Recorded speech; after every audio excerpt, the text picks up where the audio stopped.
Madaling araw na pauwi na kami. So yun nga, medyo may something nangyari. Yun na nga. Baka may gusto lang kay Alexa yung Taiwanese na yun. Okay. So tuloy-tuloy na itong pagpaproduce mo? Yes, may serye po ko next year. Co-production po with ABS. So, wow. Concept ko po na-pitch ko sa ABS, nagustuhan po nila, and na-greenlight. So next year, start na po kami for the TV series. Anong klaseng series ito? It's an action rom-com. Yeah. Secret! Hindi pa ito kasama doon sa mga naikwento ng ABS-CBN na naka-line up next year? For sure kasama po yan next year. Kasi next year po kami mag-shoot. Anong pangalan ng production outfit mo? Slingshot Studios. Kasi originally Immerse, pero dahil sa may konting legalities. Very hard kapag nasa sitwasyon ka rin. Kasi pag lalaroan yung utak mo eh. Diba? It's between yung trust mo sa sarili mo, trust mo kay Lord, pati trust mo sa mga kasama mo. And I'm so happy to be with them kasi nagtutulungan kami. And ang pinaka number one na kailangan namin talaga is to respect the place and the environment. Kasi mga foreign kami. Hindi naman kami taga doon, it's Taiwan. So hindi namin kabisado kung ano ba yung mga spiritual beings na nandoon.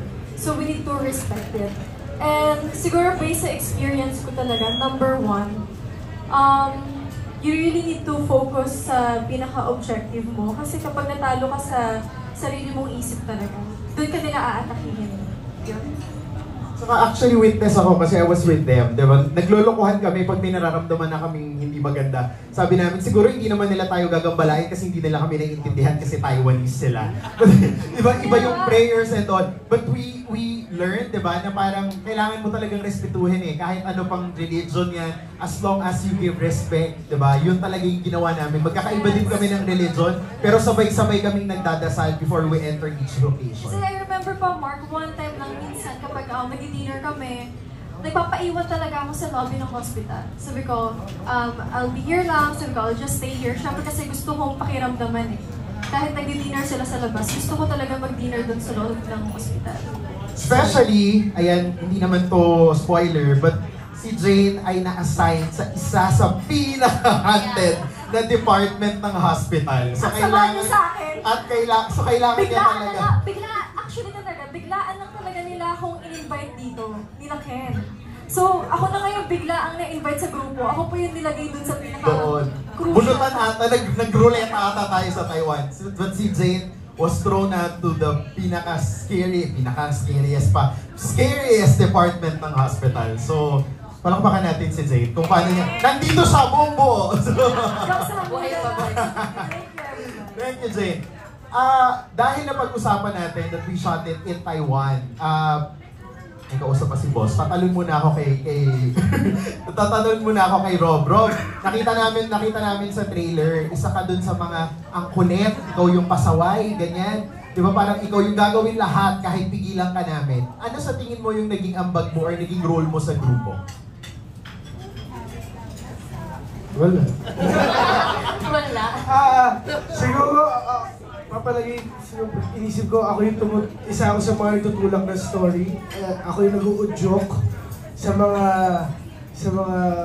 beings na nandun. Believe it or not, ako po yung pinakatakot sa kanila. So, may umabot sa point na inisip ko, tama ba itong ginawa ko? Sumama ako, pero andito naman si parang yung leader. Parang kayo ata yung love team. Oo, crush ko yan eh. Parang ang dami yung pinagsamahan sa Taiwan. Ayun, it was fun. It was fun to shoot in a different country. Yes. Speaking of, ayan, thank you Rob for leading my next question to Sir Don. Sir Don, kilala ang reality na pag gumagawa tayo ng project, talagang delikalibre, pinag-iisipan. Ang tanong ng lahat, bakit daw po ba kailangan natin sa Taiwan po mag-shoot? Pwede naman ba sa Pilipinas? Or meron ba tayong ibang mga bansa na kinonsider to shoot this? Sa lahat, syempre, ang dami ng horror movies kasi na ginagawa sa Pilipinas. So, we wanted to bring in a different message, different sensibility when it comes to horror, diba?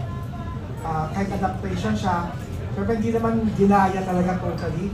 Diba? Ginawa natin Pinoy pa rin yung touch, with the touch of Taiwan, diba? Na talagang yung mga parang ghost ng Taiwan. So, anong pakiramdam that all of these celebrities gave their trust on this project? No, I mean, I'm just really thankful and happy that everyone was so game. Kasi it's no joke to be able to shoot this film, to be honest. Siyempre, in an abandoned place, medyo remote, maraming hazards. Yung weather kalaban natin, may mga paniki dyan, may mga lamok and mga niknik. But everybody was so game. I was really shocked, especially with the ladies dito, yung mga co-star namin. Super game po sila, super cowboy nila, walang kaarte-arte at all. And I really have to commend all these actors yung mga kasama ko dito. Thank you so much. And of course, thank you to Tito Dondon at kay Direk Eric for, helping us push Philippine cinema and giving us something new, something fresh to the table. So yun, maraming salamat. And nandito pa naman tayo. Pero let's see mamaya sa pelikula kung sino may iiwan. Nako, sino daw ang may iiwan? Tsaka guys, maraming salamat kay Mark. Salamat. Bakit? Napakahusay mong host. Gusto ko lang sabihin. Grabe ka naman. First event po, magkikita-kita pa tayo hanggang alas 10 ng gabi. So wala pong bibitaw. Congratulations sa inyong lahat, siyempre, of course. And thank you very much. Bibigay ko po ang mikropono sa inyo. And the-green light, so next year, start na po kami for the TV series. Anong klaseng series ito? It's an action rom-com. Yeah. Secret! So hindi pa ito kasama doon sa mga naikwento ng ABS-CBN na naka-line up next year? For sure kasama po yan next year. Kasi next year po kami mag-shoot. Anong ulit pangalan ng production outfit mo? Slingshot Studios. Kasi po nila. And the-green light, so next year, start na po kami for the TV series. Anong klaseng series ito? It's an action rom-com. Yeah. Secret! So hindi pa ito kasama doon sa mga naikwento ng ABS-CBN na naka-line up next year? For sure kasama po yan next year. Kasi next year po kami mag-shoot. Anong ulit pangalan ng production outfit mo? Slingshot Studios. Projects that really excite me and inspire me.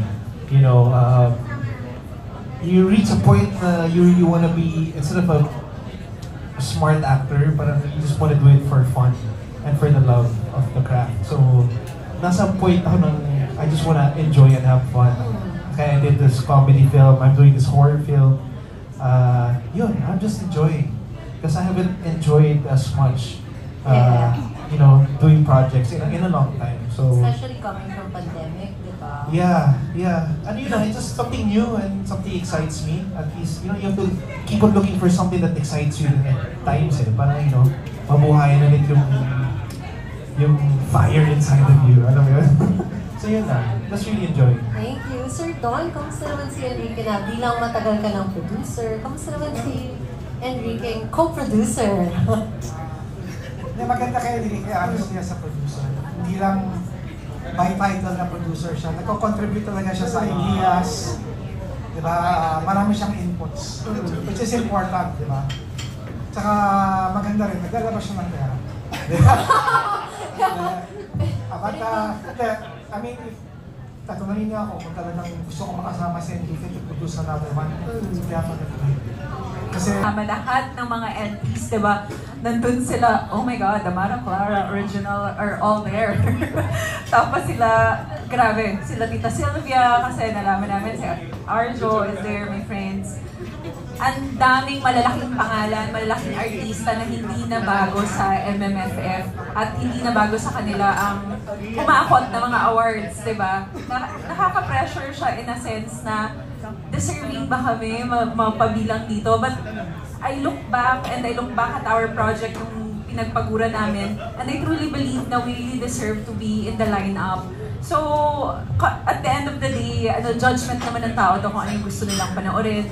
Basta ang alam namin, pinaghandaan namin to, isang worthy na movie to na supportahan at panoorin nila sa December 25. Thanks, MJ. Raf? Pressure soon. Umabot ng 16 to more cameras. 27 at one time, rolling. So, medyo kawawa po talaga yung editor namin. Thank you, Wisa. Kaya niya na yun. Thank you po and hoping for the best for this movie. Thank you, brother. Thank you so much. So, Don, I think Baka gusto mong i-surprise. So, doon na. Honestly, hindi pa namin nag-discuss kasi really very busy just doing the other stuff for the film, no?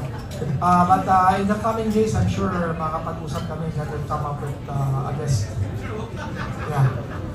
Thank you. Congratulations. Thank you. Thank you. Hindi ko rin alam, nagulat din ako. Thank you, sir, for that. Ako po, nilisa po ako. So magkikita po tayo doon. We'll entertain 2 more questions sa panel. So we have time pa for your time individually. So last 2 questions as a group. Yes, sir. Neden Salyan from Business Nerve. Since you shot yourselves, I can imagine that there's a lot of room for ad-libs and improvisations. Would you like to share some?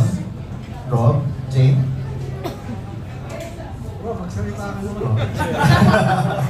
Rob, sayang mo pinag-damit mo. Save me. To answer the question po, for me, there was a lot of catchphrasey lines that I got to throw because of the spontaneity of everything na I had to say it. May mga ganun po. So, ang dami talaga improvisation na nangyari. May mga nasabi kami hindi namin na maalala. Pero, yeah. What's up, everyone? Please watch Strange Frequencies Taiwan Killer Hospital this December 25th. You cannot miss it. Come on, let's go!